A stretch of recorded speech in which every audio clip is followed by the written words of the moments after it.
నమస్తే friends, welcome to our channel. నేను మీ Shilpa Reddy, cooking with Shilpa Reddy. ఈ వీడియోలో మీకు రాయలసీమ స్పెషల్ శనగపప్పు పాయసం చేసి చూపించబోతున్నాను.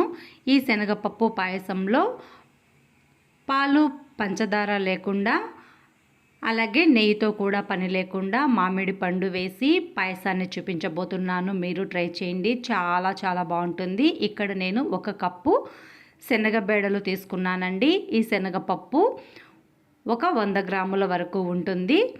ఇప్పుడు మనం ఈ శనగపప్పుని ఒక బౌల్లో వేసుకుని ఇందులో కొద్దిగా నీళ్లు పోసి శుభ్రంగా కడిగి తీసుకోవాలి. ఇలా 1కి 2-3 సార్లు ఈ శనగపప్పుని కడిగి నీళ్ళన్నీ వంపేసి తర్వాత మళ్ళీ ఇందులో కొద్దిగా మంచినీళ్ళు పోసి ఈ శనగపప్పుని బాగా నానబెట్టుకోవాలండి. అప్పుడే మనం పాయసం చేసుకోవడానికి చాలా తొందరగా ఉడికిపోతుంది పప్పు. ఇలా నేను ఈ శనగపప్పుని ఒక 2-3 గంటల పాటు నానబెట్టుకున్నాను. మీకు టైం లేకపోతే 1 గంట నానబెట్టుకున్నా సరిపోతుంది. చూడండి, ఈ శనగపప్పు నానిన తర్వాత చూపిస్తున్నాను. మళ్ళీ ఒకసారి అవసరం అనిపిస్తే కడిగి తీసుకోవాలి. ఇలా నీళ్ళన్నీ వంపేసి తీసుకున్న తర్వాత నేనైతే ఈ పాయసాన్ని కుక్కర్లో చేస్తున్నాను.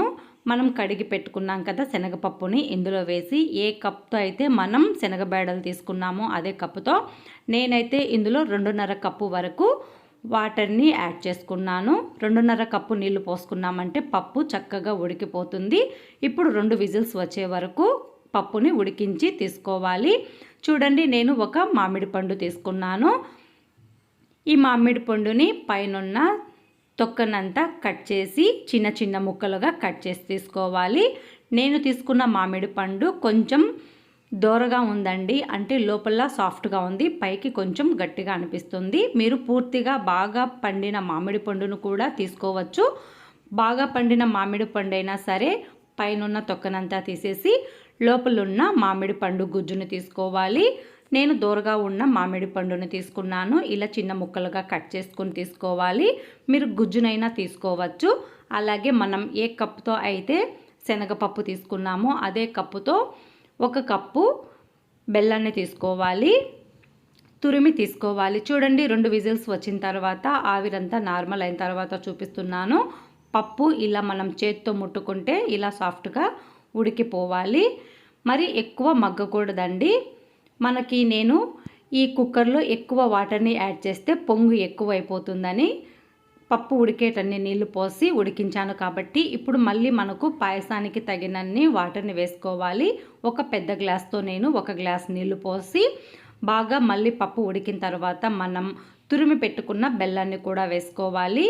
నేను తీసుకున్న బెల్లం ఫ్రెష్గా ఉంది కాబట్టి మీరు బెల్లంలో నలకలు ఏమైనా డస్ట్ ఉందనిపిస్తే పక్కన ఒక ప్యాన్లో బెల్లాన్ని కరిగించి వడకట్టి తీసుకుని ఈ శనగపప్పులో వేసి ఇలా ఉడికిన తర్వాత బెల్లాన్ని మనం శనగపప్పులో వేసిన తర్వాత బాగా ఒక 5-6 నిమిషాలు హై ఫ్లేమ్లో ఉడికించి తీసుకోవాలి. అప్పుడే శనగపప్పు కాస్త కచ్చాపచ్చాగా ఉడికినట్టు అవుతుంది కదా. అప్పుడు మనం ఈ పాయసం బెల్లం శనగపప్పుకి పట్టి టేస్ట్ అనేది చాలా బాగుంటుంది. తర్వాత మనం మామిడి పండును కూడా ఇందులో వేసి చక్కగా ఒక 2-3 నిమిషాలు మగ్గిస్తే సరిపోతుంది.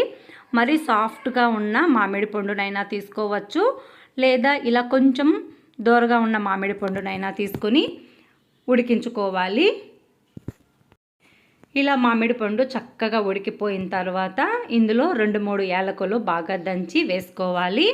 ఇప్పుడు ఎంతో రుచిగా ఉండే మామిడి పండు శనగపప్పు పాయసం రెడీ అయిపోయిందండి. ఇలా మామిడి పండు సాఫ్ట్గా ఉన్నది తీసుకుంటే టేస్ట్ అయితే చాలా చాలా బాగుంటుంది.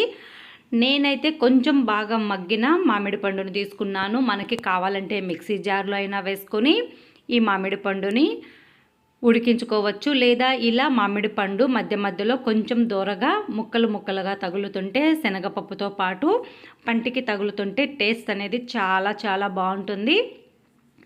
ఒక్కసారి మీరు ట్రై చేసి చూడండి.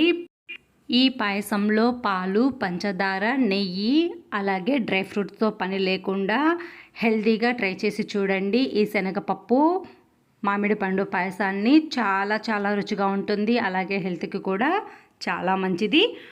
ఒక్కసారి ట్రై చేశారంటే ఆ టేస్ట్ని మళ్ళీ మళ్ళీ మీరే తినాలని ఇలానే చేసుకుని తింటారు.